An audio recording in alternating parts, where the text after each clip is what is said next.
Olá, professor e colegas, meu nome é Jéssica Souza, sou estudante de Administração Pública da UFOP e nessa apresentação eu vou analisar brevemente, vou falar brevemente sobre o projeto Somar e a proposta de parceria entre a Estado e organizações privadas na gestão das escolas públicas de Minas Gerais. A ideia é a gente entender como essa política ela foi planejada, como ela apareceu nos instrumentos de planejamento e orçamento do Estado, em especial PPA e NALOG, que estamos falando aí durante os estudos. E também quais fatores influenciaram a sua continuidade ou a sua redução, desaceleração ao longo do tempo. Vamos falar um pouquinho sobre isso. E assim, mais do que discutir o projeto em si, eu quero refletir sobre como decisões governamentais são tomadas e como elas impactam a gestão da educação pública. Em especial, nós vamos estar falando aqui de Minas Gerais. Então, assim, antes de analisar os resultados, é importante a gente entender o que foi o projeto Somar. Como podemos ver aí no slide, ele surgiu como uma proposta piloto, em que parte da gestão das escolas seria realizada por organizações da sociedade civil. A justificativa era trazer mais agilidade administrativa, melhorar a infraestrutura e permitir que a equipe escolar se concentrasse mais nas questões pedagógicas e não nas administrativas e financeiras. Essa proposta está alinhada com a chamada nova gestão pública, que foi muito proposta do nosso atual governo, que busca incorporar práticas de gestão mais voltadas para resultados, esperando ter um melhor resultado, um melhor desempenho, tá? E, por outro lado, também, o projeto gerou debates importantes.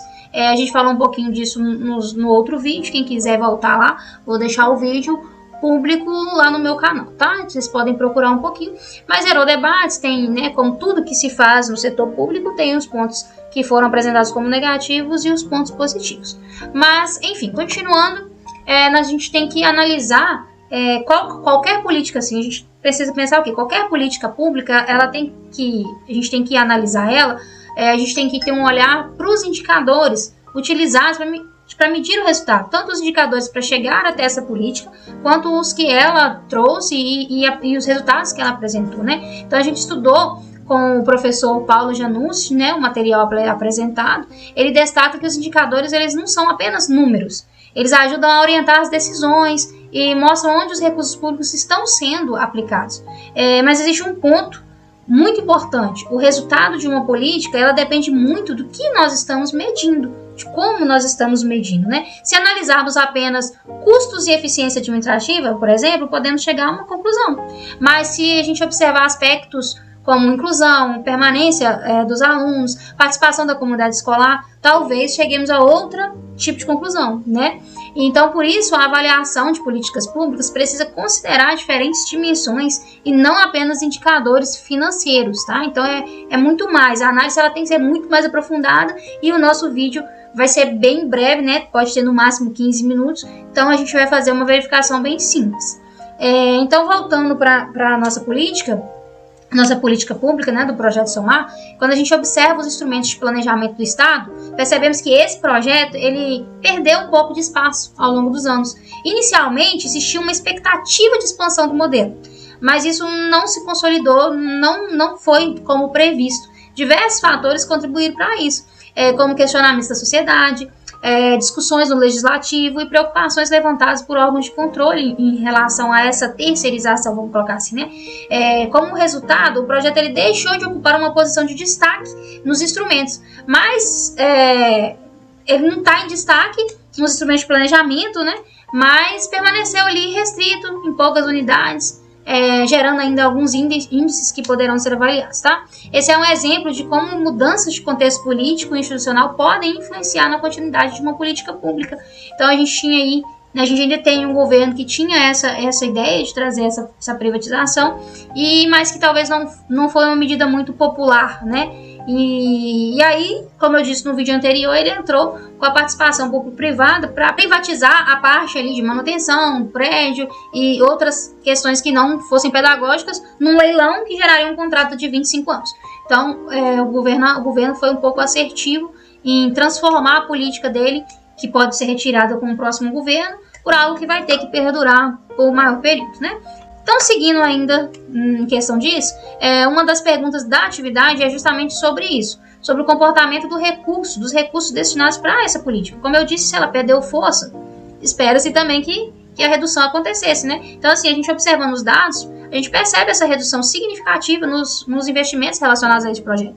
Isso nos leva a uma reflexão muito importante. Essa redução ocorreu porque a política foi considerada um fracasso ou porque houve mudança de prioridades governamentais, né? Vamos levar em consideração que a gente, chegando próximo de ano eleitoral, de uma mudança de governo, será que manter com essa medida que parecia impopular seria vantajoso, né? Enfim, é um ponto a se questionar. E aí a gente estudou alguns autores, como Rodrigues, Paz, que eles defendem que decisões públicas, elas têm que ser tomadas, elas têm que ser acompanhadas por um sistema consistente de monitoramento e avaliação, e, de certa forma, neutro, né? No caso do projeto Somar, o debate ele acabou sendo marcado, assim, por pressões políticas, sociais, né? E, como eu disse, a gente chegando aí no ano eleitoral, isso certamente interferiu bastante no investimento desse projeto, tá? Por isso, assim, é difícil afirmar de forma definitiva se os resultados justificariam a expansão ou o encerramento do modelo pelo atual contexto político, né, que o nosso estado ele vivencia. E aí, assim, se eu tivesse na posição de tomadora de decisão, a minha escolha seria não ampliar o modelo de gestão adotado pelo projeto Somar. De fato, eu também não daria continuidade. Essa posição ela não está baseada apenas nas questões ideológicas, mas principalmente em um aspecto técnico. A literatura sobre gestão educacional mostra que os modelos desse tipo exigem mecanismos complexos, fiscalização, monitoramento e gestão contratual, e que também gera um custo para o Estado que tem que ser avaliado, né, para dar continuidade a uma política pública. Então, assim, além disso, tem o desafio de preservar a participação da comunidade escolar, então isso não pode abrir mão, né, isso não pode deixar de acontecer, é uma conquista, é previsto na legislação essa participação pública. Então, assim, eu considero que a busca por eficiência ela deve caminhar junto com os princípios de gestão democrática e do fortalecimento também da rede pública de ensino. Então, não dá para deixar, né, não dá para abrir mão disso nessa altura do campeonato, tá? Quando assim, e aí continuando ainda, quando assim olhamos para Minas Gerais, a gente percebe que ela já tem um mecanismo bem consolidado de descentralização de recursos. Quando a gente para pensar como funciona hoje, esse modelo ele permite que as próprias escolas tenham autonomia para gerir a maior parte, se não na sua totalidade, dos recursos destinados na manutenção e no funcionamento da unidade, tá? Além disso, ela envolve a participação da comunidade escolar e fortalece o controle social. Por esse motivo, vejo como alternativa mais adequada o fortalecimento das caixas escolares e dos repasses diretos às unidades de ensino. Esta estratégia mantém a gestão próxima da realidade de cada escola e preserva os princípios da administração pública democrática. Claro que eu não sou totalmente contra a participação, né, público-privada, a parceria público-privada, eu não sou totalmente contra, né? Pelo contrário, eu acho que pode sim existir, mas desde que a autonomia, a gestão da escola, ela não seja limitada, ela não seja retirada. Ainda que a gente vá ter um gestor focado mais na parte pedagógica e mais no aprendizado, a gente tem que entender a educação como um todo, que a educação ela não é somente o que se ensina em uma sala de aula, né? A educação, tudo envolve a educação, é a assistência social, é a alimentação. Então, tudo envolve para ter um bom resultado na educação, tá?